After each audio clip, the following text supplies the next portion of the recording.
নমস্কার, আমি সুচিত্রা পিঠাবিলাসী রান্নাঘরে আপনাদের সবাইকে স্বাগত জানাই। আজ আমি আপনাদের সাথে শেয়ার করব আলু দিয়ে পাবদা মাছের ঝোল।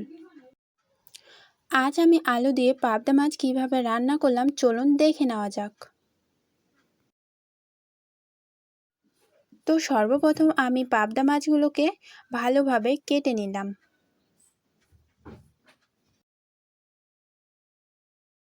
আমার ভিডিওটি দেখে যদি আপনাদের ভালো লাগে একটি লাইক করে দেবেন ও চ্যানেলটিকে সাবস্ক্রাইব করে পাশে থাকার অনুরোধ রইল প্লিজ।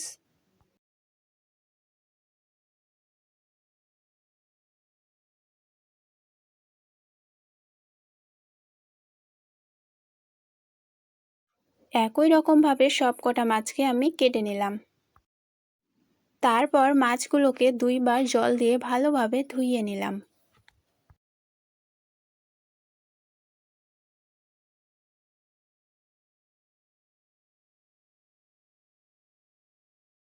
এবার মাছগুলোকে আমি ম্যারিনেট করে নেব।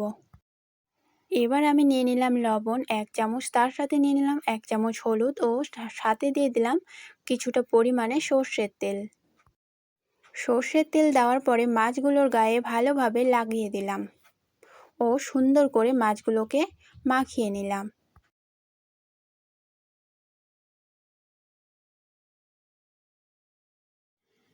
আমি এবার বসিয়ে নিলাম কড়াইটা যখন গরম হয়ে আসবে দিয়ে দিলাম তেল। আমি তেলটা একেবারে বেশি পরিমাণে দিয়ে দিয়েছি আর তার সাথে দিয়ে দিয়েছি সামান্য পরিমাণে লবণ।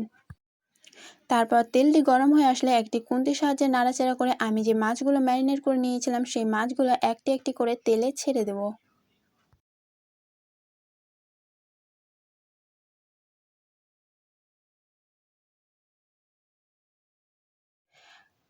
তারপর মাছগুলোকে উলট পালট করে ভালো করে ভেজে নেব। ভাজা হয়ে গেলে আমি মাছগুলোকে উঠিয়ে নেব। আজ আমি আলু দিয়ে মাছ রান্না করব, তার জন্য আমি আগে থেকে আলু কেটে রেখেছিলাম। আলুগুলো কেটে ভালোভাবে ধুইয়ে রেখেছিলাম। সেই আলুগুলো আমি এবার তেলে ছেড়ে দেব আর একটি খুন্তির সাহায্যে ভালো করে নাড়াচাড়া করে আলুগুলোকে ভেজে নেব।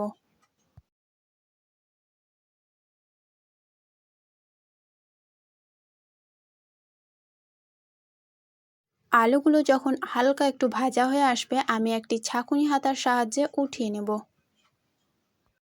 একই রকমভাবে সবকটা আলুকে উঠিয়ে নেব।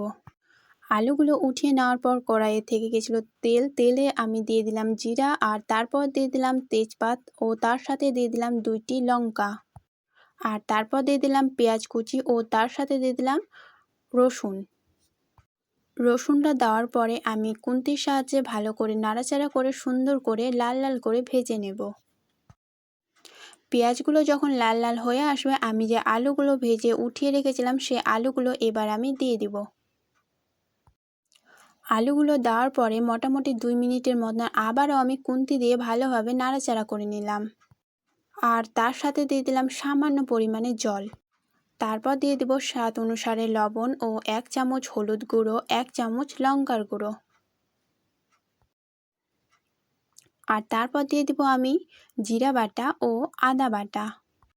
তারপর আমি খুন্তি দিয়ে আবারও ভালোভাবে নাড়াচাড়া করে নেব যাতে মশলাগুলো পুড়ে না যায়, তার জন্য কিছুক্ষণ পর পর নাড়াচাড়া করে নিতে হবে। তারপর আমি একটি টমেটো কেটে রেখেছিলাম সেই টমেটোটা দিয়ে দেব আর তারপর দিয়ে দেব মোটামুটি 1 গ্লাসের মতো জল। জলটা দেওয়ার পরে আবারও খুন্তি দিয়ে ভালোভাবে নাড়াচাড়া করে নিতে হবে। আমি কিন্তু এখানে খুব বেশি জল দেইনি, মোটামুটি 1 পোয়ার সমান জল দিয়েছি। জলটা দেওয়ার পরে এবার আমি সুন্দরভাবে কষিয়ে নেব।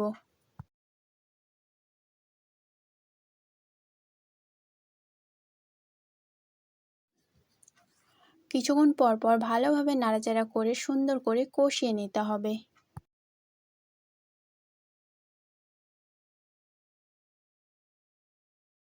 কিছুক্ষণ পর্যন্ত এরকম নাড়াচাড়া করতে করতে যখন কড়াইয়ে লেগে আসবে ভাববেন যে আমাদের কষানো কমপ্লিট। এবার আমি ঝোলের জন্য জল দিয়ে দিব।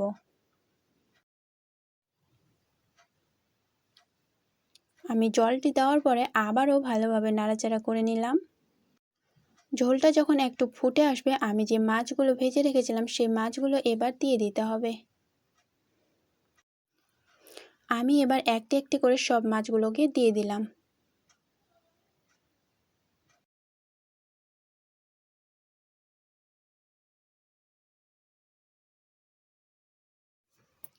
মাছগুলো দিয়ে দেওয়ার পরে আমি আবারও খুন্তির সাহায্যে হালকা করে নাড়াচাড়া করে নিলাম।